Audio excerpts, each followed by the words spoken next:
Swoosh, swoosh. Hello, folks. Hello, folks. Hey, man. I'm Black Dragon. Welcome to Black Dragon Biker TV. And as always, I'd like to thank you all for tuning in from wherever it is in the world that you happen to be. It's good to have you all here with us. And I want to talk to you this afternoon about motorcycle club suicide prevention. And I tell you something, it's really it's this time of year that we lose people that we love, because this is the time of year where people are supposed to be happy, and this is the time of the year where many people are not happy, and they are troubled, and all of these things pile up, and you look around and they're gone. And I'll just be honest with you. People that are serious about committing suicide, they don't leave signs that they're going to do it until after they're gone. And then you look around and you go, dang, I should have been able to tell. Because you look around and you're like, all the signs were there. So is it that they don't leave signs, or that we're just not seeing the signs? In any event, the result is still the same. GOWN, gone. I lost my first close friends who unalived themselves. The first one that I ever saw, what was actually not a close friend. It was in La Maddalena, Italy, in 1987. And at that time, a lot of their in the Italian military, a lot of those guys were like conscripts. And it was right during Christmas. We were stationed. We were moored right outside of La Maddalena on a tender, on a little like this little base like thing, and two guys just off themselves. They just unalived themselves right during Christmas. Two young guys, and we the doc had to go up. Since we had a medical person on board, the doc had to go up and pronounce them, and he took me with him. And it was the damnedest thing. I had never seen with my own eyes something like that. About 2 or 3 years later, oh no, maybe it was like 5 or 6 years later or something like that. So that was 1987. So in 1992 or 93, something like that. I lost five friends who I knew personally. We were all in the service in the Navy together, and they all unalived themselves within like 3 months of one another. The first one I remember, his name was Steve Rincon. He was a person that I had a fierce rivalry with. Really smart kid. And, a lot of guys have fierce rivalries. And I hated this guy. And we had been, throat to throat, like competitive in the military and submarine school. I saw him one day, and he walked up to me and said, "I need to talk to you," which I thought was kind of weird for Steve. Like we didn't talk like that. We weren't friends like that. And then I didn't make time to talk to him at that time. I figured I would get back to him, and I never got the ability to get back to him. I always wondered what would have happened maybe differently had I taken the time to talk to him. About a week or two later, he had unalived himself. He was facing what I heard was that he was facing some issues with the military and they were going to court martial him or something like that. And he decided to take his own life. That very small window, sliver, I may have had to help him. So when people do stuff that's out of the ordinary, think about that. Like we never had a relationship where he would walk up to me and say, I really need to talk to you. So the fact that he was reaching out may have been a time I could have helped him. Keep that in mind. The next guy, his name was John Sang. And this was a petty officer that at the time was he was training me. Actually, I became one of the greatest trainers at submarine training facility San Diego. I became one of the greatest trainers. And part of it was because this guy was teaching me, but we did not get along head to head. In fact, he was trying to bring me up on charges at the time that this thing happened to him. I didn't like him. He didn't like me.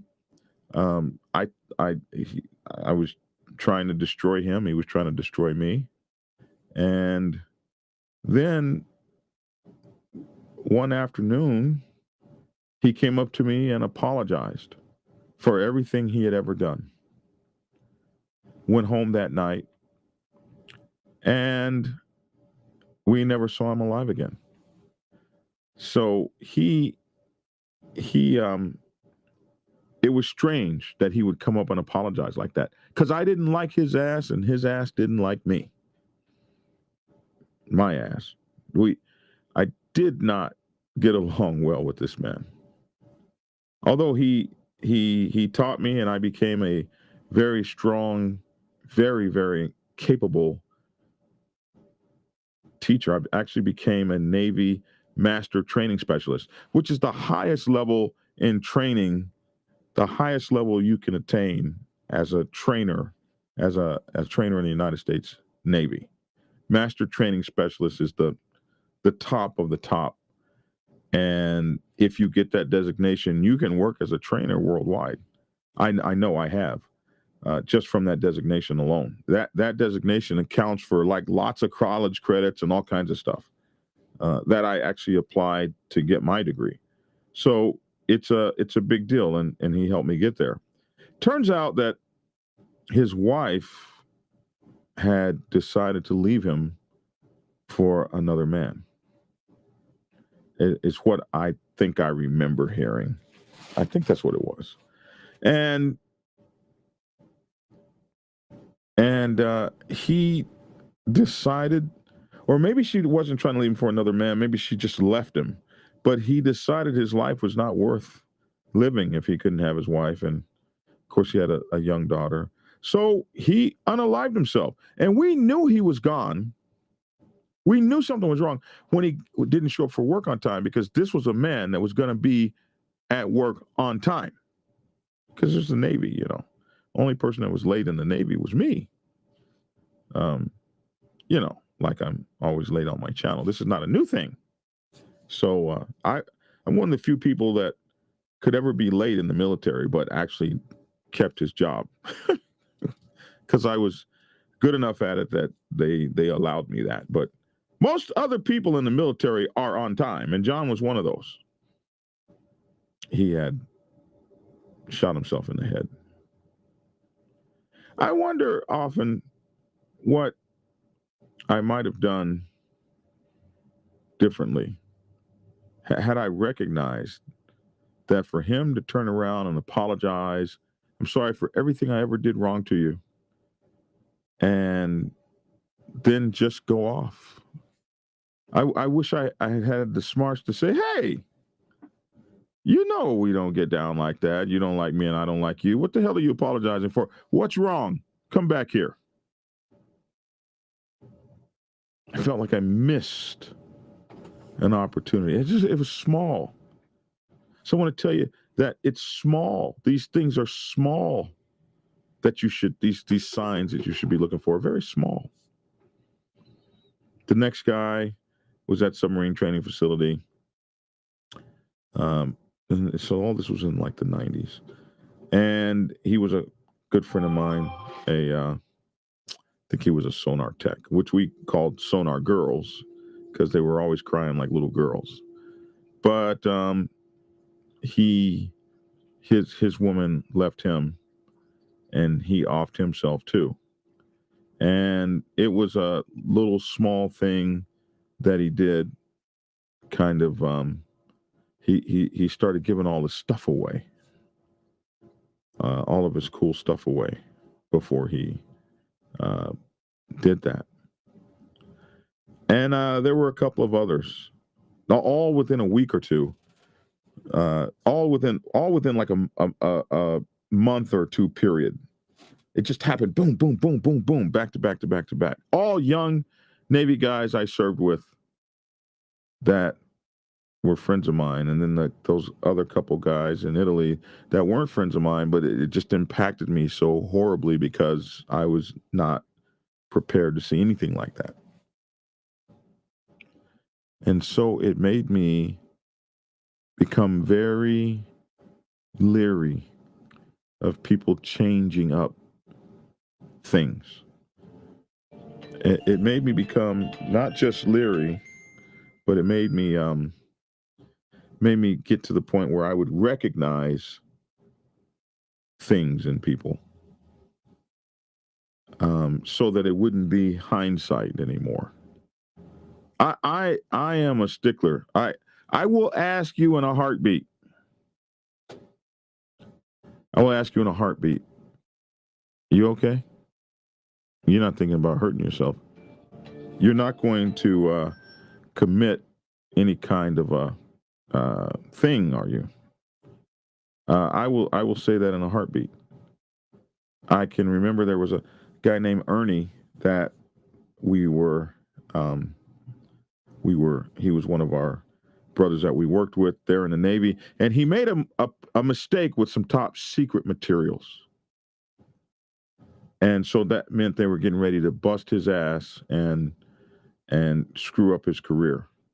Which is why I get mad when I see all of these politicians screwing up top secret documents and handling, because where I came from, we were charged with handling top secret and super top secret and super top secret and all this stuff, eyes only and all this stuff.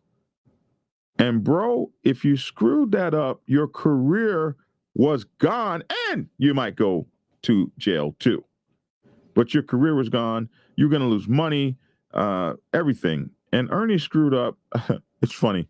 He left a safe open inside of a top secret building, which required top secret security clearance to get on a top secret floor, in a top secret room that was protected with a cipher lock.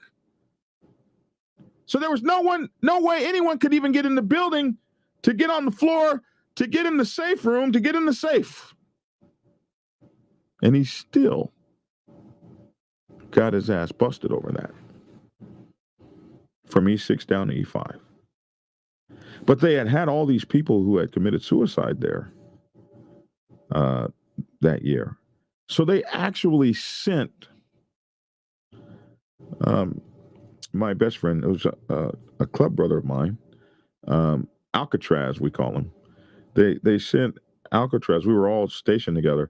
They sent Alcatraz to this man's home to stand, not guard, but to watch over him, to make sure that he didn't unalive himself before they did his.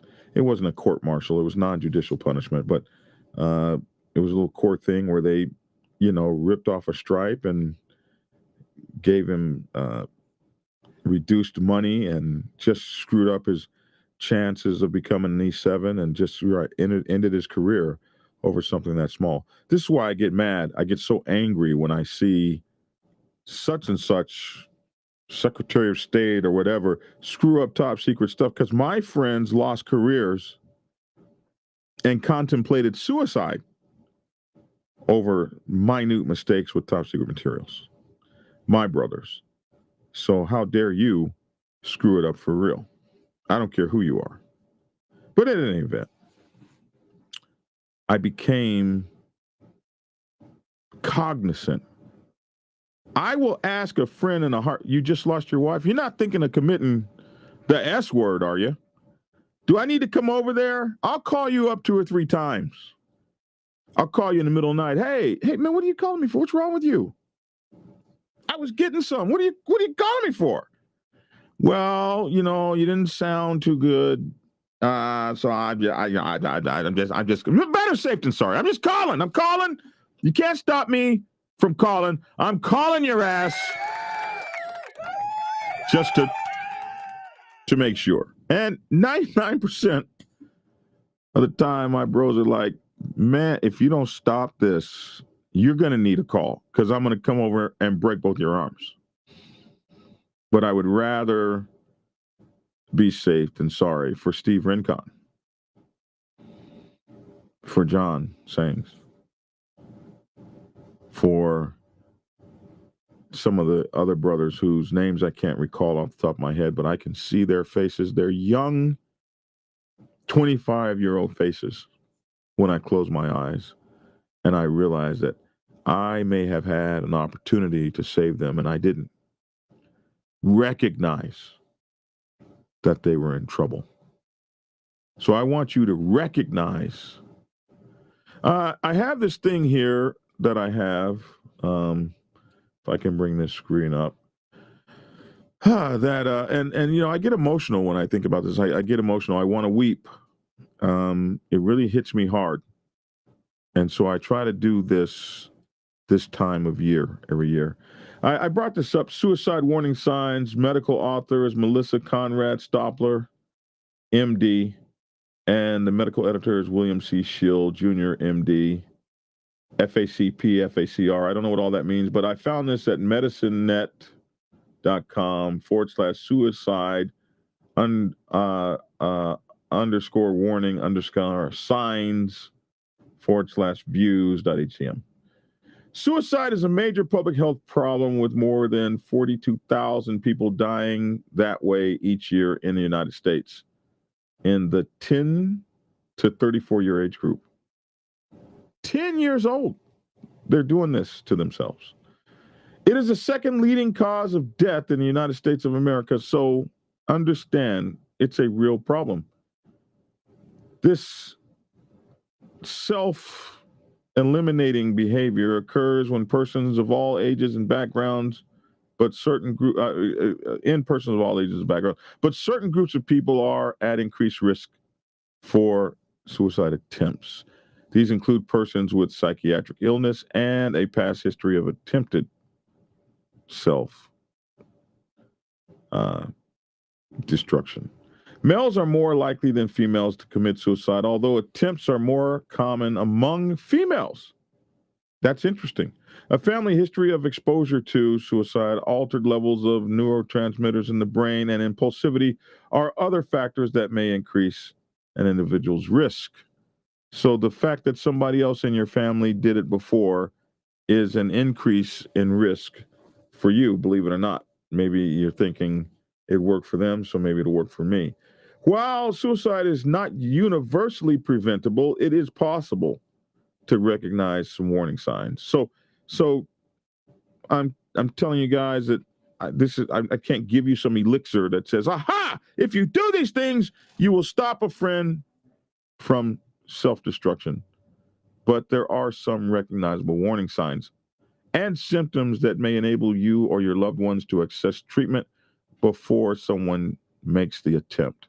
It has been estimated that up to 75% of suicide victims display some warnings or some symptoms, signs or symptoms. And that's 75%. That's not 100%. Like I say, people that are truly desiring to have this as an outcome, they get set on it and it's something they're going to do. And you have to be sharp. Sometimes just really listening. You got to have your neurotransmitters turned on. You got to have your receptors to the universe turned on. You got to have your aura turned on. You got to be really caring about people to be like, Wait a minute. He just passed by me looking different than he's always looked. Hey! Coworker, whose name I don't even know. Come here, man. Are you okay? That might be the thing that saves a life. So here are some warning signs. They're varied, but they may include talk of preoccupation with suicide or death, threatening suicide, writing about death or suicide, and researching suicide online. This preoccupation with, I might not be here tomorrow, might be a sign. Another sign is signs of serious depression, including desperation, feelings of hopelessness, feeling no sense of purpose, loss of interest in things that one used to care about, and even trouble sleeping. Some things you should be thinking about. Another thing, number 3, withdrawal from family and friends. I know I didn't even say that word right. Withdrawal from family and friends. This coming to one's own self and kind of withdrawing from everybody. 4, reckless behavior, increased risk-taking, irritability. If somebody you know doesn't take a lot of risks and you see them out on the highway doing some crazy stuff on their motorcycle and like they don't care about living or dying, all of a sudden you might be, hey man, what's going on with you? You don't pop willies? This is a new willy popping thing? What the hell is this? Another risk, 5, making statements about life not being worth living, hating life, that the world would be better off without me, and similar feelings. If you hear somebody talking like that, you need to intervene. 6, increased alcohol or drug use. Those small little things. And you think that, well, this is the holiday, so of course we're going to be drinking and doing more. But keep your eyes open. Maybe that's not what it is. 7, feelings of rage or uncontrolled anger. That's always a sign that something ain't right. Like, boy, what are you tripping for? All the guy did was backed out in front of you, man. You're tripping like that. You're really tripping hard. The car pulled in front of you. Now you're trying to kick the window out as you ride by. Like, bro, it's a little high. You thinking about harming yourself? What's wrong with you, man? I'm just kicking the window out. Yeah. So 8, seeking access to firearms, pills, or other methods used to commit suicide. 9, changing wills, preoccupation with putting one's affairs in order. And that's like a big one. Coming up to seem to be putting one's affair, giving stuff away, that kind of stuff. You need to be watching, looking, and listening. 9, changing wills. Oh, did I already say that one? Preoccupation with putting one's affairs in order. 10, dramatic changes in personality. And that's the one, man. Like I said, guy walking up to me and saying, I'm so sorry for everything I ever did to you. Well, you wasn't sorry yesterday or the day before or all 9 months that you've been what happened? Did you find Jesus? Buddha? Allah? What? Are you a Krishna now? Or is something going on in your life? You need to talk. I don't like your ass, but we can definitely talk because I would rather have you as as an adversary than a memory. Plus, a good adversary is good to get down. It helps keep you sharp. So watch for those dramatic changes in personality. If you suspect suicidal thoughts in yourself or anyone, seek professional help immediately. This is the big one, man, because if you're not trained and trying to help somebody do this, because they can tell you, oh, yeah, man, yeah, I was going to do that, but I've decided not to. I appreciate you. You're all right. And then go home and off themselves, because that's what they plan to do in the first place. So be ye not fooled. Be ye not fooled. Be ye not fooled during these holidays. Don't think that you are some kind of counselor when you ain't. and that you fixed the problem because you had a conversation and you weren't even nowhere close. So if you make a breakthrough or you feel like you've discovered something, get professional help, man. And there's so many suicide prevention lines. There's the line for veterans. If you're a veteran like me, the VA has a line. When you call the VA number, what is it, like 800 827 1000? What is the VA line? I used to know it off the top of my head, man. When you call the VA number, VA telephone number, if you're a veteran, VA telephone number. If you call this number, yeah, here it is. This is 1-800-698-2411. When you dial this number, one of the things that happens, this looks like a new number to me. But anyway, if you dial this number, one of the things that happens, United States Departments of Veterans Affairs, this is that's the VA number, but there's also the VA hospital number. VA hospital number. And that's something like oh my goodness, I forget that number. There's this yeah, I guess it's the same one, 800-698-2411. But if you call this number, one of the things that they say is, oh, if you're thinking about committing suicide or something like that, don't. We hit 9 and we've got some counselors for you right here, right now. And so there are many places that you can go. On this thing that I'm reading you, they have a number. They call it if you have suicidal thoughts, seek professional help immediately. Go to the clinic, emergency room, psychiatric facility, or call a suicide hotline. Do not leave alone. This is important. Do not leave alone an individual who has expressed thoughts of suicide. You have to get involved. You can't leave that person alone. In the United States, you can call the National Suicide Prevention Lifeline at 1-800-273-TALK. 1-800-273-TALK. And they have all these lines all over the place for veterans and everything like that, for your club brothers. You have to be your club brother's keeper. You have to be your club brother's keeper. It's important. And so I will leave you on this December 1st as we go through these holidays. We just had Thanksgiving. We got Christmas coming, and then Valentine's Day. And we got a whole lot going on between now and February. And the thing about it is there's going to be a whole lot of time where people are off, they're at home, they're by themselves, and there's a lot of time for crazy thoughts to go on. And during this time of all of that, you want to be as in tune as you can be. You want to be there for your people.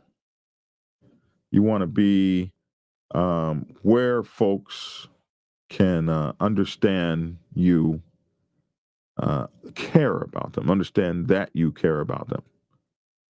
And so the way that you do that is you open yourself up. You open yourself up to be there for them. And you watch and you keep your eyes open. And when it's time, you say, hey, do you need something? Can I help? And you be there for that. Feel me? Does that make sense? So that you don't have to sit for the rest of your life and wonder what you might have done if you had been aware. That's what I wonder. Those guys I was telling you about, each one reached out in some kind of way, and I just didn't recognize it.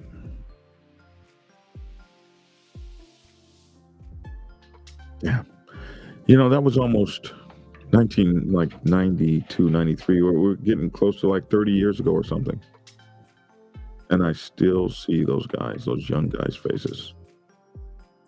How many years of good stuff they missed out on because they didn't think that they belonged here. No, man. No. Never again. Harley House, man. It's good to see you, man. Good to see you out there in the world. You guys got to make sure to stop by Harley House 76 on TikTok. Good guy, does good things for veterans, man. So make sure to check him out. Anyway, I'm Black Dragon. That's my 2 cents. I'd love to hear your 2 cents in the comment section below. Yeah, man. Be good out there and take care of yourselves, right? All right. I'm getting ready to get out of here. I'm going to go out on this song that I got to be a part of. I want you guys to go over here and check out Diamond on My Heart, the Outlaw Biker Anthem featuring Big Buzz and myself, Black Dragon, over here on El Demonio's website, not website, but YouTube page. El Demonio, DEMONIO. This is the actual first music video that I actually am in. Isn't that cool? In terms of actually saying something. And then I'm also on Tashawn's, TAASHON. Go check those guys out too and tell them Black Dragon sent you.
You guys telling me that I was playing this thing and you couldn't hear it? Oh my gosh, man. Okay. All right. Hold on. Oh my goodness. Technology, technology, technology. Oh my goodness. And I was just getting into it too. Here we go. Thank you, Mike Ball, for always looking out after me, my man. Thank you so much. All right. We do it again. And action. I hate live. I just hate live.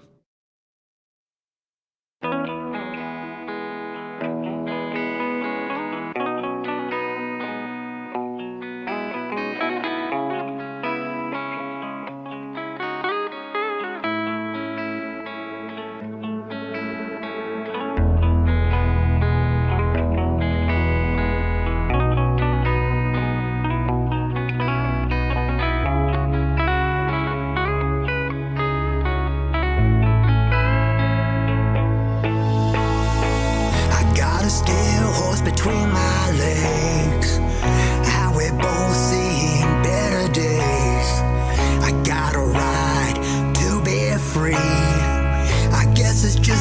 1%er in me was raised by a nation bred to be a son.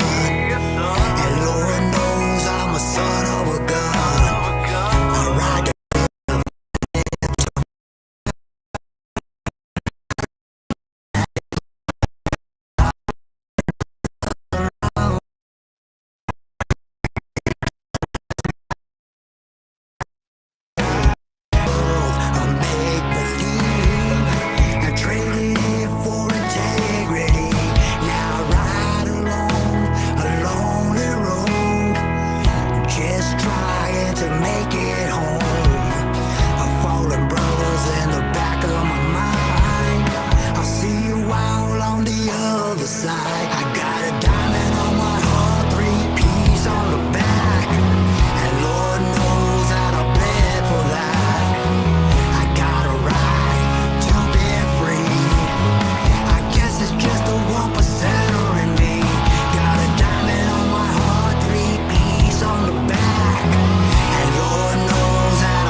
denied the right to live the life he believes in, he has no choice but to become an outlaw.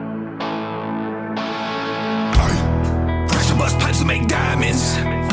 And the pressure get to building and I feel it like I'm dealing with a million different demons and they screaming cause the devil right beside them lying. Hate in the eyes gonna blind them. Still my brothers keep a hoodie up with the chain and the steel like the reaper with the heat of the steam of that street sweeper that'll lead you to the priest or the preacher. If you fucking with one of my brothers, you're gonna suffer, motherfucker, you'll never recover. I still live stuff, baby. Life's been crazy. 12 on my back like I played for the pack. Go back with the pads, had the pads on ready. Fuck the police, I don't care who hate me. None the least, it's war and peace. Salute to the ones that stuck to their guns and held their tongues and may never get released.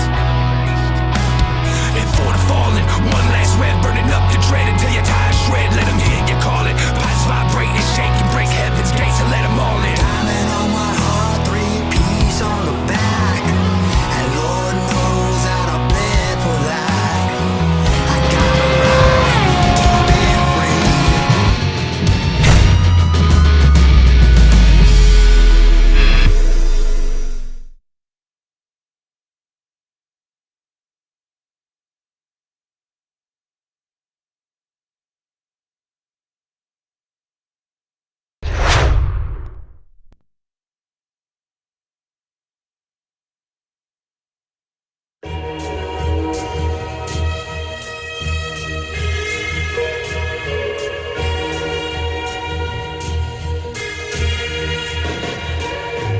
When I'm on twos, I don't use blinkers, I only lane switch. Crossing skate lines, forever pounding the pavement. If we ever party, I'm leaving with who I came with. Thinking otherwise would make a biker exchange. When I'm on twos, I don't use blinkers, I only lane switch. Crossing skate lines, forever pounding the pavement. If we ever party, I'm leaving with who I came with. Thinking otherwise would make a biker exchange clip. I outlaw, nothing like these other guys.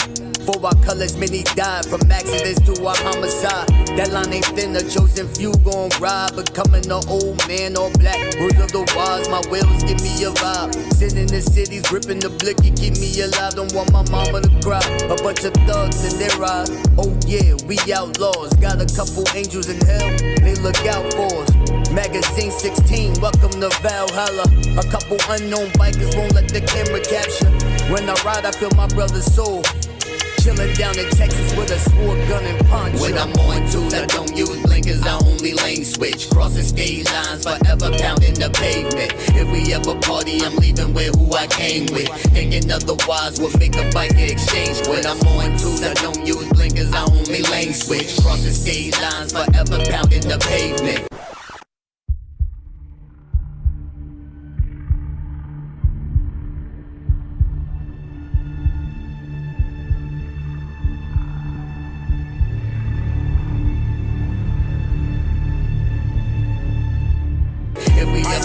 I'm leaving with who I came with. Thinking otherwise would make a biker exchange clips. One diamond, different colors, we all black and all brothers. Haters out here in the country don't want us fucking with each other. But see, That's the problem right there. The politician and the dick measure gotta get out of here. We all diamond holders, gun toting, Harley riding, weed smokers. All the diamonds coming together. Tell your bride to move over. This outlaw unity a beautiful thing. To try and start to make a history, you must be insane. This here gon' stop a lot of bloodshed and shit. To all my Reggies out there, we don't fight by no chick. My name Big Hoolie Pipeline, and I'm in this shit deep. To go against this movement, you must be foolish and sleep. I'm on twos, I don't use blinkers, I only lane switch. Crossing state lines, forever pounding the pavement. If we ever party, I'm leaving with who I came with. Thinking otherwise would make a biker exchange. When I'm on twos, I don't use blinkers, I only lane switch. Crossing state lines, forever pounding the pavement. If we ever party, I'm leaving with who I came with. Thinking otherwise would make a biker exchange clip.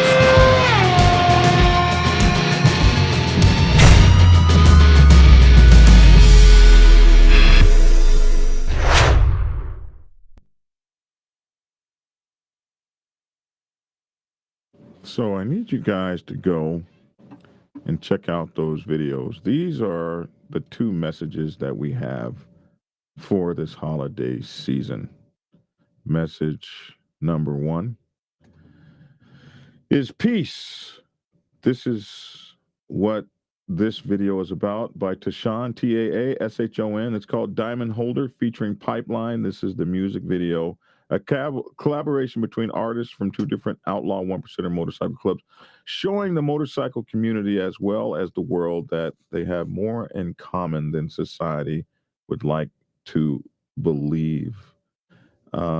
These young men are doing an incredible thing. I need you to go over here to Tashawn, Taa space SHON. Check out this video. Please tell them Black Dragon sent you. And other message we have is not only peace, but look out for your brothers and sisters in the motorcycle club during these holidays. This is the song by El Dominio. It's his greatest hits album. He's back. He is one of the pioneers of the Latin rapper genre. El Demonio, Diamond on My Heart, outlaw biker anthem featuring Big Buzz and myself, Black Dragon. This official music video is directed by two-time Emmy award-winning director Joshua Coombs, featuring Big Buzz and Black Dragon of Black Dragon Biker TV, produced by Rieni. You guys need to check that out for the album El Demonio, The Preacher, The Gangster, The Outlaw. The single is available everywhere on the planet where music is streamed and sold. The album features Snoop Dogg, 3-6 Mafia, Akon, T-Pain, The Game, Baby Bash, Mr. Criminal, and more, and is available in hard copies as well.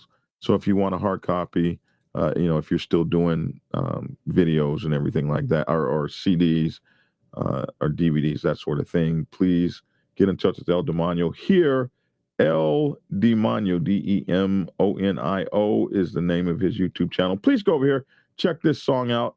Tell him Black Dragon sent you. This is what I've been up to at the end of the year. And my newest book coming out is The Social Club's Bible. It'll be out in about 2 weeks. So, man, we've been busy summer, busy winter. But this is what we've been doing for you guys. I want to thank you all for tuning in. That's my 2 cents. Love to hear your 2 cents in the comment section below. Look out for your brothers and your sisters during this time of year. Prepare yourself to take the helm as president of your mighty motorcycle club by delving into the pages of Black Dragon's newest book, The President's Bible, Chronicle 1, Principles of Motorcycle Club Leadership. There you will learn to advance your skills in applying the 14 scientific principles of leadership similar to those taught to officers in the United States Naval Service. Available in hardcover, paperback, and ebook. Get yours today on Amazon, Kindle, or order it at your local bookstore. Order your autographed copy from blackdragonsgear.com. Be the best motorcycle club president you can be. Get the book.